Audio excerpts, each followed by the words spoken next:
Cédric vous présente l'ISO en photographie annexe 3 de l'épisode 2. La sensibilité d'un film appelé ISO est la rapidité d'impression du fait de l'exposition à la lumière. Cette information capitale doit être transmise au posemètre, qu'il soit intégré ou non à l'appareil. Cette valeur rejoint le triangle d'exposition, permet avec l'ouverture et la vitesse d'obturation d'équilibrer l'exposition lors de la prise de vue.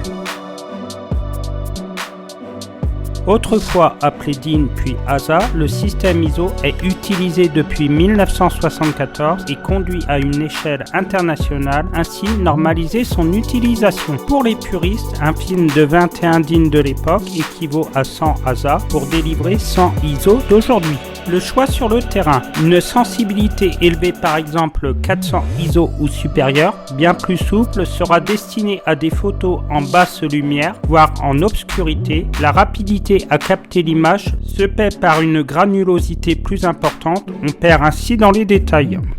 Pour les paysages ensoleillés et enneigés, on se tournera plus sur une basse sensibilité telle que 100 ISO voire inférieure. Le temps de pause s'en trouvera allongé, couplé à une petite ouverture, il permettra une image d'une précision bien plus importante. Très utile dans la photographie d'architecture et bien d'autres domaines.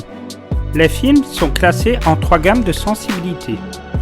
Les films lents jusqu'à 100 ISO permettent de capter un maximum de détails, ainsi offrir une restitution fidèle de l'environnement avec d'excellents contrastes, sans aucune granulation. Cette solution est idéale dans des conditions de lumière importantes, la nature d'un sujet statique comme la nature morte ou l'utilisation d'un studio photographique permet de travailler avec ce genre de film. La vitesse d'obturation étant bien plus lente, on recommandera fortement l'usage d'un trépied.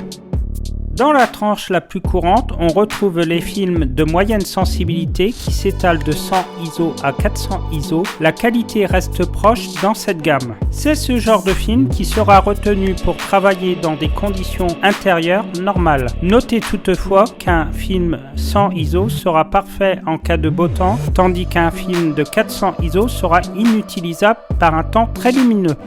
Pour terminer, les films de haute sensibilité qui se situent à 400 ISO ou supérieur, ces dernières années, les progrès étant considérables, la qualité reste acceptable puisque la granulation s'en trouve peu marquée. Un film qui dépasse 400 ISO sera parfait dans une pièce avec très peu d'éclairage sans que le flash soit possible. Pour une prise de vue efficace et de qualité, un film n'est jamais le choix du hasard ou encore par dépit du stock restant du vendeur. Préférez apprécier à l'avance la composition et l'environnement lumineux que vous souhaitez mettre en valeur.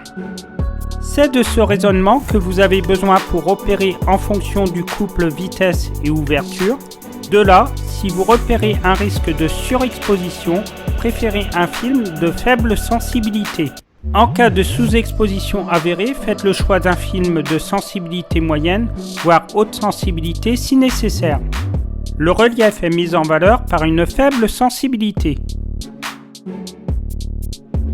Nous vous remercions de votre visite, épisode réalisé par Cédric Boischu, produit par Zotist Audio avec le soutien de Numis Photo.